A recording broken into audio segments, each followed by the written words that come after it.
ఈ వీడియో చూసే వాళ్ళందరూ సబ్స్క్రైబ్ చేయాలి. అదేవిధంగా లైక్ చేయాలని కోరుకుంటూ ఈరోజు వార్త చూద్దాం.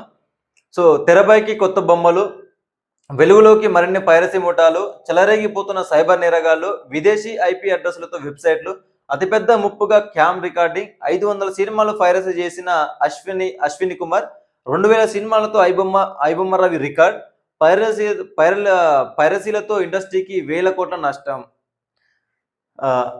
సరే, మనం మొత్తం వార్త చదువుదాం. ఫస్ట్, కాపీరైట్ రక్షణ పొందిన సినిమాలను పైరసీ చేసి డిజిటల్ మీడియాను హ్యాక్ చేసి వివిధ వెబ్సైట్ల ద్వారా వాటిని పంపిణీ చేస్తూ సినిమా ఇండస్ట్రీకి వేల కోట్ల నష్టాన్ని కలిగిస్తున్న ముఠా ఆట కట్టిస్తున్నారు. సిటీ సైబర్ క్రైమ్ పోలీసులు నెల రోజుల క్రితం బీహార్కు చెందిన అశ్విని కుమార్ ముఠాలోని 5గురిని అరెస్ట్ చేశారు. తాజాగా ఐబొమ్మ పేరుతో సినిమా పైరసీకి పాల్పడుతున్న ఇమ్మడి రవిని పోలీసులు అరెస్ట్ చేశారు. మరికొంత ముఠాలు ఉన్నాయని విచారణలో పోలీసులు గుర్తిస్తున్నారు. వాటిని గుర్తించేందుకు ప్రయత్నిస్తున్నట్లు తెలిపారు. హైదరాబాద్లోనే 100 సినిమాల పైరసీ. అశ్విన్ కుమార్ ముఠాలో బీహార్కు చెందిన అర్సలాన్ అహ్మద్, తమిళనాడుకు చెందిన సిరిల్ ఇన్సన్రాజ్ సుధాకరన్, ఏపీ అమలాపురానికి చెందిన జాన్ కిరణ్ కుమార్ ఉన్నారు. ఈ ముఠా సభ్యులు 2020 నుంచి ఇప్పటి వరకు టాలీవుడ్లో పాటు దేశవ్యాప్తంగా వివిధ భాషలకు చెందిన సుమారు 500 చిత్రాలను పైరసీ చేశారు. $1,00,000 వరకు 90 లక్షలు సంపాదించిన పోలీసులు విచారణలో తేలింది. దేశంలోని వివిధ ఇండస్ట్రీలకు కలిపి మొత్తం 22,400 కోట్లు నష్టం వాటిల్లినట్లుగా గుర్తించారు. ఒక తెలుగు ఇండస్ట్రీకి 3,700 కోట్లు నష్టం వాటిల్లినట్లు లెక్కలు తేల్చారు. నిందితులు పైరసీ చేసిన సినిమాల్లో హిట్, ది థర్డ్ కేస్, సింగిల్, కుబేరా, హరిహర వీరమల్లు ఉన్నాయన్నారు. ఒక హైదరాబాద్లోనే 100 సినిమాల వరకు రికార్డు చేసినట్లు పోలీసులు విచారణలో తేలింది. అశ్విని కుమార్ హ్యాకింగ్ నిపుణుడని పోలీసులు గుర్తించారు. 1xBet, 4 రాజ్బెట్ పన్నటువంటి ఈ వార్త ఒక 4-5 రోజుల నుంచి ఇమ్మడి రవి, ఐబొమ్మ అండ్ అదేవిధంగా సినిమాని పైరసీ చేసినటువంటి వార్త ఒక వారం రోజుల నుంచి బాగా హల్చల్ అయి తిరుగుతున్న మాట వాస్తవమే. మనందరం వింటున్నాం. మన ఛానల్ కూడా ఒక వీడియో చేయడం జరిగింది. అయితే మనం ఇక్కడ ఇండస్ట్రీని తప్పుపట్టాలా, లేకపోతే ఇండస్ట్రీ నిర్మాతని తప్పుపట్టాలా, లేకపోతే ఇమ్మడి రవిని లేదా పైరసీ చేస్తున్న ముఠాలని తప్పుపట్టాలంటే ఇక్కడ ఎవరిని తప్పుపట్టాల్సిన అవసరం లేదు అని నేను నా వ్యక్తిగతంగా ఒక చెప్పడం జరుగుతుంది. ఎందుకు అంటే ఇప్పుడు ఒక సినిమాలో ఒక టాలీవుడ్ వరకే మనం తీసుకుందాం. ఇప్పుడు ఒక సినిమా చూడాలంటే ఒక భార్య భర్త కపుల్స్ వెళ్ళి సినిమా చూడాలంటే ₹20 పాప్కార్న్ 400, లేకపోతే ₹50 ఉన్న టికెట్ లోయర్ క్లాస్ టికెట్ తీసుకెళ్ళి ₹250 పెట్టి, ₹250 ఉన్న బాల్కనీ టికెట్ ₹2000 పెట్టి పెద్ద పెద్ద సినిమా బడ్జెట్ వచ్చినప్పుడు ఈ విధంగా రేట్లు పెంచితే ఈ యొక్క ఆడియన్స్, సినిమా లవర్స్ సినిమా ప్రేమికులు ఎవరైతే ఉన్నారో వాళ్ళు చూడలేని పరిస్థితికి సినీ ఇండస్ట్రీనే తీసుకొచ్చిందని ముక్త కంఠంతో మనం ఇక్కడ చెప్పొచ్చు. సినీ ఇండస్ట్రీ వేల కోట్లు పెట్టి, వేల కోట్ల విఎఫ్ఎక్స్తో సినిమాలు తీసి అదే విధంగా వాళ్ళ బడ్జెట్ రాబట్టుకోవడానికి రకరకాల విఎఫ్ఎక్స్లు పెట్టి రకరకాల ఎత్తుగడలు వేసి సినిమా థియేటర్లో ఒక ఇంటర్వెల్ టైంలో తినేటువంటి పాప్కార్న్ రేటు కూడా ₹500 వరకు పెంచితే ఏ విధంగా ఆ సినిమాలు చూస్తారు ఈ పేద ప్రజలు, లేకపోతే సామాన్య ప్రజలు ఏ విధంగా సినిమాలు చూసే అవకాశాలు ఉన్నాయి? ఇక్కడ ఒక్కసారి మీరంతా ఆలోచించాలి. ఇక్కడ నా వ్యక్తిగతంగా అయితే ఇమ్మడి ఐబొమ్మ రవిని కొంతమంది ఎన్కౌంటర్ చేయాలి అని కొంతమంది నిర్మాతలు కావచ్చు, లేకపోతే ఇంకొంతమంది సినీ ఇండస్ట్రీ వర్గాలు చేసినటువంటి వ్యాఖ్యలు. ఇక్కడ సినీ ఇండస్ట్రీ వాళ్ళు చేసిన వ్యాఖ్యలే ఇమ్మడి రవిని ఎన్కౌంటర్ చేయాలడానికి మనం తీవ్రంగా ఏమైనా ఎవరు ఏమనుకున్నా నేనైతే ఖండిస్తా. ఎందుకు అంటే పైరసీ చేసిన ఇమ్మడి రవిని ఎన్కౌంటర్ చేయాలని మీరు చేస్తున్న వ్యాఖ్యలు ఏవైతే ఉన్నాయో సినీ ఇండస్ట్రీ నిర్మాతను కూడా మరి అదే విధంగా ఎన్కౌంటర్ ఎందుకు చేయట్లేదు? ఎందుకు రేట్లు పెంచుతున్నారు? ఎందుకు అడగట్లేదు మరి మీరు? మీరు సరే ఇండస్ట్రీలో ఉండొచ్చు, మీరు ఒక నిర్మాత అయి ఉండొచ్చు, ఏదేమైనా కానీ సినిమా రేట్లు ఎందుకు పెంచుతున్నారు?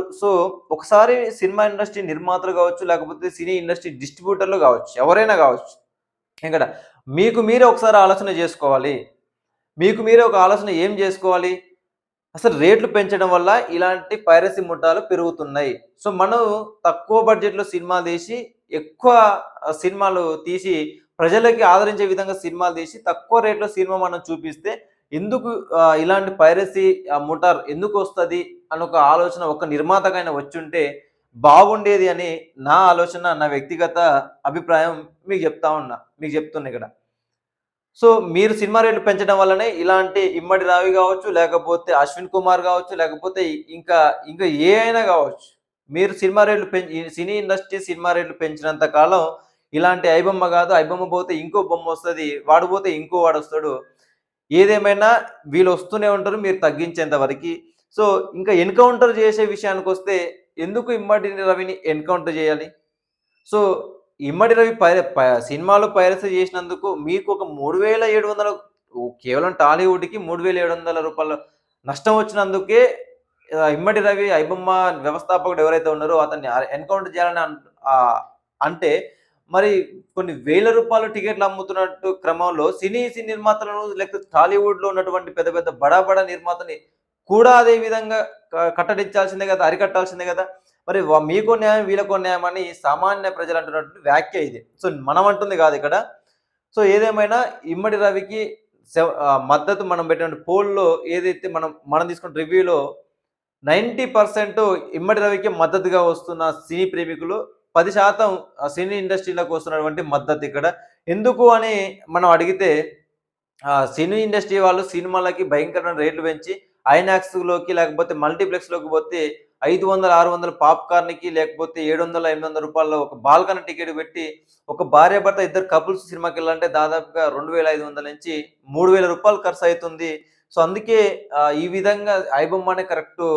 సో, సినిమా రిలీజ్ అయిన 2, 3 రోజులకి లేదా 15 రోజులకే మనకి ఐబొమ్మలు రావడం జరుగుతుంది. క్లారిటీతో రావడం జరుగుతుంది. సో, ఐబొమ్మ లాంటి వాళ్ళు ఉంటేనే వీళ్ళు కొంతైనా తగ్గి సినిమా రేట్లు తగ్గిస్తారని పబ్లిక్ ఉన్నటువంటి ఈ మాటలు ఇవన్నీ. సో, పబ్లికే ఇవన్నీ చెప్పడం జరిగింది. సో, ఫ్యూచర్‌లో ఒకవేళ ఇప్పుడు ఇమ్మడి రవిని అరెస్ట్ చేసిర్రు. కస్టడీలో ఉన్నాడు. తనకు శిక్ష పడినా, పడకపోయినా కొంతమంది లాయర్‌లు తన అడ్వకేట్స్ చాలామంది శిక్ష పడదు అని అంటున్నారు. కొంతమంది పడాలి, కొంతమంది ఎన్‌కౌంటర్ చేయాలి. శిక్ష పడినా, పడకపోయినా సినీ నిర్మాతలే తనని ఎన్‌కౌంటర్ చేయాలని ఒక నిర్మాత అన్న వ్యాఖ్య అది. సో, అతను ఏ విధంగా ఆ రైట్‌ని తీసుకున్నాడో మరి మనకైతే అర్థం కావట్లే. మరి ఆ వ్యాఖ్య తీసుకున్న దానికి ఇంత చాకచక్యంగా ఇంత తొందరగా ఇమ్మడి రవిని పట్టుకున్న పోలీసులు ఎందుకు ఆ వ్యక్తి మీద మరి మీరు ఆహ్, చ కేస్ ఫైల్ చేయలేదని కూడా ప్రజలు అంటున్నటువంటి మాట. సో, మనమైతే ఒకటే చెప్పదలుచుకున్నాం. నాకు తెలిసి సినీ ఇండస్ట్రీ వాళ్ళు, సినీ నిర్మాతలు రేట్లు తగ్గించేంత వరకి ఇలాంటి ఐబొమ్మ రవిలు కాకపోతే ఇంకో బొమ్మతో ఇంకో రవి వస్తాడు. వాయిదా పోతే ఇంకో రవి వస్తాడు. కానీ ఇలాంటి పైరసీ మాత్రం ఆగదు అని ఆహ్, తెలుస్తూనే ఉంది ఇలాంటి వీడియో చూస్తే. ఎందుకంటే అశ్విన్ కుమార్‌ని పట్టుకున్న క్రమంలో ఇమ్మడి రవిని పట్టుకురు. మళ్ళీ ఈయన పోతే ఇంకో వ్యక్తి, ఇంకో రవి వస్తాడు. ఇంకో రవి ఇలా రవిలు వస్తూనే ఉంటారు, పోతూనే ఉంటారు. కానీ పైరసీ మాత్రం ఆగదు. సామాన్య మానవుడికి సినిమా చూస్తే రేట్లలో టికెట్లు దక్కేంత వరకి, వచ్చేంత వరకి, మీరు తగ్గేంత వరకు సినీ నిర్మాతలు తగ్గేంత వరకి ఇలాంటి పైరసీ సినిమాలు, ఇలాంటి పైరసీ రవిలు వస్తూనే ఉంటారు, పోతూనే ఉంటారు. కానీ పైరసీ మాత్రం ఆగదు. ఒక విధానం పోయి ఇంకో విధానం పైరసీ అవుతది తప్ప, పైరసీ మాత్రం ఆగదు అని నేనైతే కరాఖండిగా చెప్తున్నా. సో, మీరు సినిమా రేటు, సినిమా టికెటు లేకపోతే ఇంటర్వెల్‌లో తినే పాప్‌కార్న్ లేకపోతే ఆ కా ఆ సినిమా కాంప్లెక్స్‌లో అమ్మేటువంటి తినుబండారాల రేట్లు తగ్గిస్తే తప్ప మీకు బతుకు తెరువు ఉండదు. లాస్ట్‌కి ఇలాంటి దేశం మొత్తం, రాష్ట్రం మొత్తం ఇలాంటి పైరసీ రవిలే తయారవుతారు. మీ సినిమా టాలీవుడ్ నాశనం అయిపోతదని కూడా నేను చెప్పదలుచుకున్నా. ఎందుకంటే నేనెందుకు ఇంత ఆవేదనతో చెప్తున్నా అంటే, సామాన్య మానవుడు సినిమా చూడలేని పరిస్థితిలో ఈ టాలీవుడ్ ఇండస్ట్రీనే తీసుకొచ్చినదని చాలామంది అభిప్రాయపడుతున్నారు. దానికి నేను కూడా మద్దతే తెలుపుతా. ఎందుకంటే అందులో సామాన్య ప్రజల్లో మనం కూడా ఒకలం కాబట్టి సినిమా చూడలేని పరిస్థితికి టాలీవుడ్ తీసుకొచ్చింది. ఒక కంటెంట్ తీసుకొని సినిమా ఆహ్, తమిళనాడు సినిమాలు కావచ్చు, లేకపోతే కర్ణాటక సినిమాలు కావచ్చు, ఒక కంటెంట్ తీసుకొని తక్కువ బడ్జెట్‌లో తీసి తక్కువ రేట్లకి అమ్మడం సామాన్య ప్రజలకు చేరవేసే దిశగా ఆలోచనలుంటాయి. కానీ టాలీవుడ్ మాత్రం వేల కోట్లు బడ్జెట్ పెట్టి వీళ్ళు కూడా సినిమా రేటు, సినిమా టికెట్ రేట్లు అదే విధంగా పెంచితే ఏ సామాన్య మానవుడు చూస్తాడు? సో, సామాన్య మానవుడు ఆల్టర్‌నేటివ్‌గా ఏముంది ఆలోచించుకుంటే alternative iBomma with HD clarity ఉంది. సో, అదే విధంగా ఐబొమ్మకి కనెక్ట్ అయ్యి పోవడం జరిగింది. సో, ఈ విధంగా మన సినిమా రేట్లు తగ్గిస్తే అంటే టాలీవుడ్ మీద మనకేం కోపం లేదు, ఏమీ లేదు. మీరు సినిమా రేట్ తగ్గిస్తే మాత్రమే ఇలాంటి పైరసీ రవిలు ఆగిపోతారు. లేకపోతే ఇలాంటి రవిలు ఒకటి తర్వాత ఒకడు పుట్టగొడుగులా పుట్టుకొస్తూనే ఉంటారు. పోలీసులు పట్టుకుంటూనే ఉంటారు. సినీ ఇండస్ట్రీ వాళ్ళు ఆవేదన వ్యక్తం చేస్తూనే ఉంటారు. ఎన్‌కౌంటర్ అంటూనే ఉంటారు. కాబట్టి ఏదేమైనా సినీ ఇండస్ట్రీ వాళ్ళు సినిమా రేట్ తగ్గించండని సామాన్య ప్రజలు కోరుకుంటున్నటువంటి సినీ ఇండస్ట్రీని వేడుకున్నటువంటి సామాన్య ప్రజల తరపున మనం మాట్లాడడం జరిగింది అంతే. సో, ఇవన్నీ మన మాటలు, నా మాటలు గాదు. సో, సామాన్య ప్రజలు కోరుకున్న పదాలే, మాటలే మనం ఇక్కడ ప్రజలకు చేరవేసే దిశగా మనం మాట్లాడడం జరిగింది. ఒక వార్తగా ఒక ఇది. సో, సినీ ఇండస్ట్రీలో తగ్గిస్తారా లేదా అనేది, సినిమా రేట్ తగ్గిస్తారా లేదా అని చూద్దాం. సో, అదే విధంగా ఐబొమ్మ వ్యవస్థాపకుడు రవికి శిక్ష పడుతుందా లేదా అనేది గూడా వేచి చూడాల్సిన అవసరం ఉన్నది. సో, ఈ ఇమ్మడి రవి ద్వారా టాలీవుడ్‌కే వచ్చినటువంటి నష్టం 3,700,00,00,000. మొత్తం ఓవరాల్‌గా చూసుకుంటే 22,400 కోట్ల రూపాయల సినీ ఇండస్ట్రీకు అన్ని టాలీవుడ్, కోలీవుడ్, ఇతర అన్ని వుడ్లను కలుపుకుంటే వచ్చిన నష్టం 22,400 కోట్ల నష్టం కలిగిందని చెప్తున్నటువంటి లెక్కకొచ్చినటువంటి డబ్బు ఇదంతా. కాబట్టి సినీ ఇండస్ట్రీ వాళ్ళు, నిర్మాతలు వేల కోట్లు బడ్జెట్‌లు పెట్టకుండా తక్కువ బడ్జెట్‌లో కంటెంట్ సినిమాలు చేసి, చిన్న చిన్న సినిమాల్లాగా తీసినా సరే, సామాన్య మానవుడు చూసే విధంగా సినిమా రేట్లు, సినిమా టికెట్ రేట్లు, తినుబండ సినీ కాంప్లెక్స్‌లో అమ్మేటువంటి తినుబండారాల రేట్లు తగ్గిస్తే బావుంటదని తెలియజేస్తూ, సో, ఇమ్మడి రవికి శిక్ష పడుతుందా లేదా అనేది మనం గూడా వేచి చూడాల్సిందే. సో, కొంతమంది లాయర్స్ పడదు అంటున్నారు. మరి కొంతమంది పడుతుంది అంటున్నారు. సో, ఏది పడుతుందా పడదా అనేది గూడా మనం అతి త్వరలో చూడబోతున్నాం. తనిప్పుడు కస్టడీలో, రిమాండ్‌లో ఉండడం జరిగింది కాబట్టి, సో, ఇది మన ఐబొమ్మ రవి చే ఐబొమ్మ రవికి, పోలీసులకి, సినీ ఇండస్ట్రీకి మధ్య జరుగుతున్నటువంటి వాదన, సామాన్య మానవులకు జరుగుతున్నటువంటి ఇది.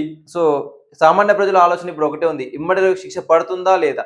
పడితే ఐబొమ్మ ఉంటదా లేదా? ఒకవేళ రవికి శిక్ష పడి కస్టడీలో ఉంటే ఐబొమ్మని ఎవరు కొనసాగిస్తారు? ఐబొమ్మ ఉన్నట్టా లేనట్టా అనే ఒక ఆలోచనలో సామాన్య ప్రజలు ఆలోచిస్తున్నారు ప్రెజెంట్. సో, చూద్దాం. దీనికంతా కన్క్లూజన్ రావాలంటే తనకి కొన్ని రోజులు సమయం పట్టే అవకాశం ఉంది కాబట్టి చూద్దాం. మళ్ళీ అప్పుడు మీకు పూర్తి వివరణ ఇస్తామని తెలియజేస్తున్నాం.